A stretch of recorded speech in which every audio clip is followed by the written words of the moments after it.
If you're looking to rent one of these forestry mulchers and use it for yourself and you've never used one of these things before, I want to talk about two very simple, very important techniques. The first technique is the technique that you'll use to take down trees. Now, this is going to sound obvious for some folks, but other folks, if you've not thought about it or you haven't done it, to take down a tree, do not cut it off level with the ground. What happens is that tree is then going to fall down. You're going to have to drive back and forth, and use the drum to eat that tree on the ground. The tree is going to move around while it's on the ground. You're going to be grinding the teeth into the dirt as you're chewing up the tree. It's going to take much, much longer.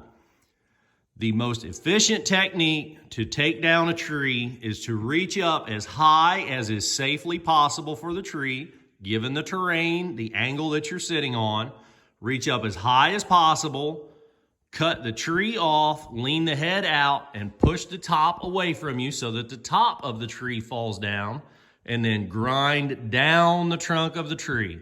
When you get to the bottom, lean the head forward and drag back and grind the stump off. That fecon head will take the stump off flush or just below the surface.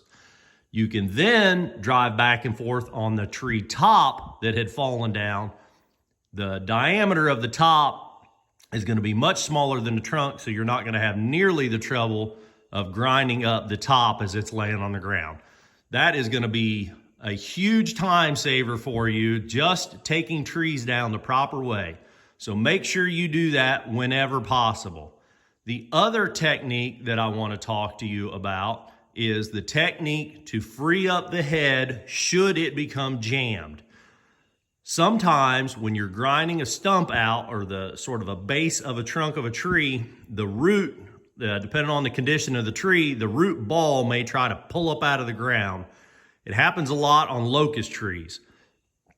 So you try to grind that stump off flush with the ground, and what happens is that root will kick up and it gets sucked up in the head, and it will bind the head up. The head will stop. It will jam.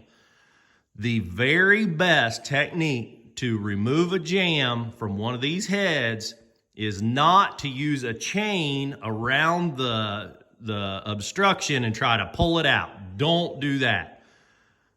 The very best way is to roll the head backwards, and you can do that very easily in most situations without leaving the cab of the machine. If the head becomes jammed, you realize the head is stopped, lean the head forward to where the teeth, you can see as we're looking down here, the teeth stick out proud of the front of the frame just slightly. Roll that head forward.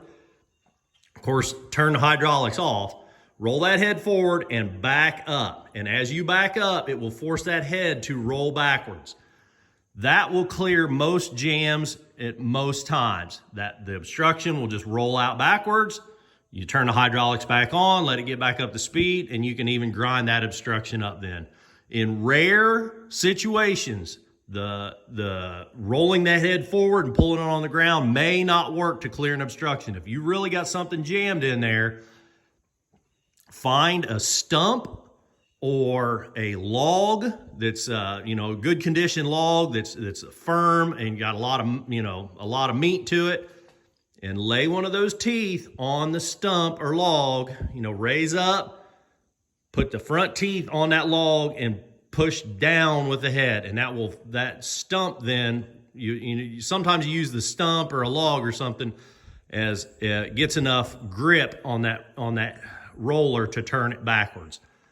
I hope I helped you with these two techniques, guys. If you're looking to rent one of these forestry mulchers, learn as much as you can before the machine gets to your place. It's going to help you out a lot. If you like this video, click the thumbs up button. If you want to see more videos, click the subscribe button. Till the next time, keep on tinkering.